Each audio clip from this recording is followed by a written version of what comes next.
Hello fellow grasshoppers, this is Paul with Grasshopper Lawncare. Back for another week. This is week number 3.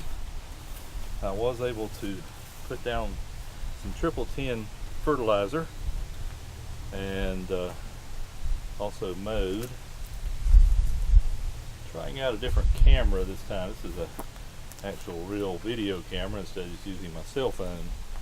So let's see what it looks like.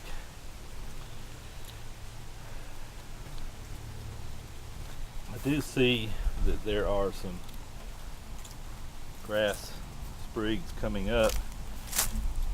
I had to mow to try to get some of these leaves out of here so that this grass could get some sunlight. I hated to mow it with it not being any larger than it was, but I wanted to get all them leaves up, so I figure what few grass I might have killed by mowing, I probably saved hundreds more by allowing sunshine to get into them. But this is week 3. Still see some leaves that they were so thick they didn't mulch like they should have, but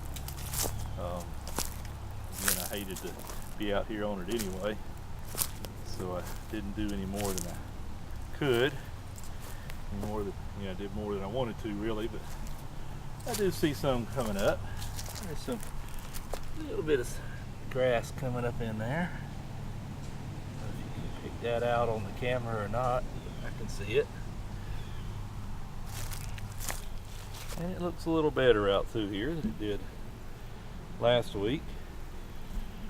I think next week will be the week to tell, where we've had rain for the past 2 or 3 days, which really helps. It's been just a light rain, just enough to water that fertilizer in that I put down. I put that down on Wednesday, and then today is Sunday again. Now we're supposed to have highs in the 70s the next few days, so some sunshine. So I would think that will bring this out, make these seedlings really pop this week. So I'm anticipating my update next week to be a little better. Okay, finishing up last little bit of the backyard. There we are. See you next week.